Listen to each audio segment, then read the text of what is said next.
जब उनकी पिस्तौल में केवल एक आखिरी गोली बची तो उन्होंने अपने देश के खातिर खुद को गोली मार ली, लेकिन अंग्रेजों के हाथ जिंदा नहीं आए। भारत माता की। प्यारे बच्चों और शिक्षकगण, आज हम यहाँ आज़ादी पर चर्चा करने के लिए इकट्ठे हुए।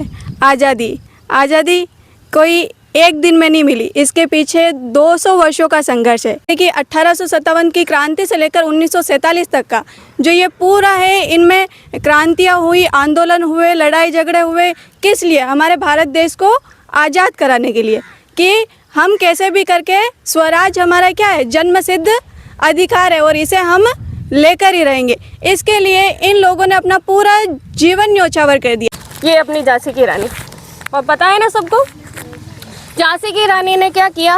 देखो ये छोटा सा बच्चा है, इनकी पीठ के ऊपर है इनका पुत्र, ठीक है, इनको बांध रखा है और फिर घोड़े पे सवार होकर वीरता से ये क्या कर रही है? लड़ रही है। किन से लड़ रही है? अंग्रेजों से लड़ रही है।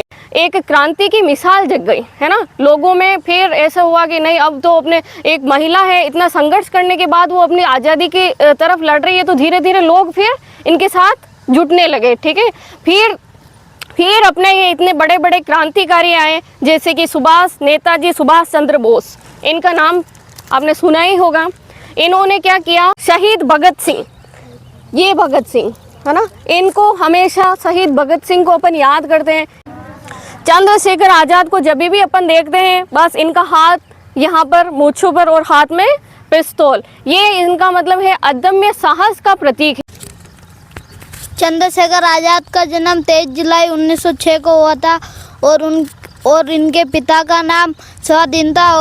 इलाहाबाद के अफरेड पार्क में इन्होंने कई अंग्रेजी सैनिकों का सामना किया और जब उनकी पिस्तौल में केवल एक आखिरी गोली बची तो उन्होंने अपने देश के खातिर खुद को गोली मार ली, लेकिन अंग्रेजों के हाथ जिंदा नहीं आए। वेरी गुड, शाबाश। देखो अपने देश में इतने महान लोग थे, तो अंग्रेजों का ये भी था कि भाई इतने महान लोग कैसे हो सकते हैं। महात्मा गांधी, ठीक है, ये अपना जो इतने दिन जो चल रहा था सारा प्रोग्राम, वो हिंसात्मक रूप से चल रहा था, है ना, लड़ाई झगड़ा मारपीट। फिर धीरे धीरे क्या हुआ? अहिंसा का मार्ग अपनाया। गण का मतलब होता है जन और तंत्र का मतलब होता है जनता का तंत्र, जनता का शासन।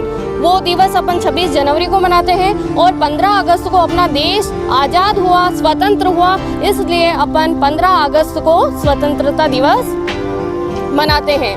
आपका यही संकल्प होना चाहिए कि हम एक अच्छे नागरिक बने और हमारे देश के हित में कार्य करें।